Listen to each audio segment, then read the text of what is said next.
8वीं शताब्दी से लेकर के 12वीं शताब्दी तक भारत में छोटे मोटे राज्य निकल कर आ गए थे, जिनमें से जो महत्वपूर्ण राज्य थे, एक थे आपके ये प्रतिहार, दूसरे थे आपके पाला और तीसरे थे आपके राष्ट्रकूट। यही देखो आप मैप में देख लो, यही शक्तिशाली साम्राज्य दिख रहे हैं। ये हैं आपके 3 साम्राज्य जो बड़े हैं, जिनमें गुर्जर प्रतिहार, पाला एम्पायर और राष्ट्रकूट एम्पायर।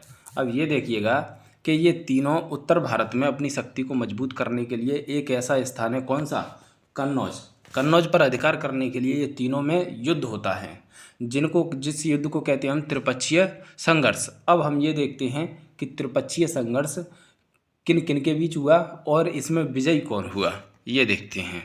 आपको जानकारी ये पढ़नी है तो पढ़ सकते हैं, वीडियो को पॉज करके। ये पाल वंश के बारे में जानकारी है, ये भी पढ़ सकते हैं। उसके बाद यहाँ आइए, त्रिपक्षीय संघर्ष। देखो इस मैप में देखिए आप, यहाँ आपके 3 हैं, एक तो इधर राष्ट्रकूट हैं, इधर आपके पाला एम्पायर है और इधर आपके गुर्जर प्रतिहार है। कौन सी जगह के लिए लड़ रहे हैं? तो यहाँ जो कन्नौज है ना, इसके लिए ये लड़ रहे हैं। कन्नौज के लिए इसीलिए लड़ रहे हैं ताकि उत्तर भारत में उस साम्राज्य की स्थिति मजबूत हो जाए। हालांकि इसमें जीतते कौन हैं? गुर्जर प्रतिहार ही अंत में इस पर शासन करते हैं और गुर्जर प्रतिहार का साम्राज्य देखो काफ़ी बड़ा हो जाता है कन्नौज पर अधिकार करने के बाद।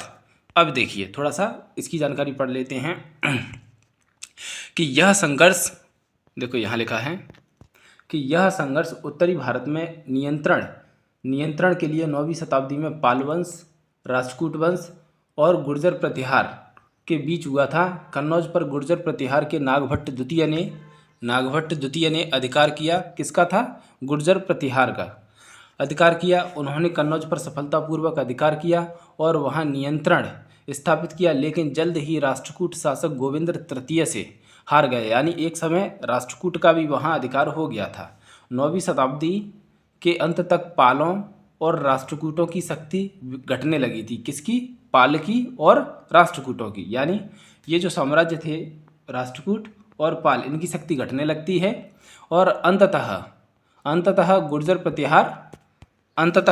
प्रतिहार विजयी हुए और खुद को मध्य भारत के शासक के रूप में स्थापित किया। तो गुर्जर प्रतिहार जब कन्नौज पे जीते जाते हैं तो उनका साम्राज्य देखो यहाँ से लेकर के यहाँ तक आपके फैल जाता है, ठीक है, काफ़ी बड़े हिस्से पर। तो अंततः कन्नौज पर कौन जीतता है? गुर्जर प्रतिहार ही जीतते हैं। एक समय पर, थोड़े समय के लिए देखा जाए तो राष्ट्रकूटों ने भी अधिकार कर लिया है, ठीक है, लेकिन ऐसा नहीं है। फिर उसके बाद अंततः गुर्जर प्रतिहार ही जीतते हैं और उत्तर भारत पे संपूर्ण शक्ति पर कब्जा करते हैं। तो ये छोटी सी जानकारी थी इस वीडियो में त्रिपक्षीय संघर्ष के बारे में।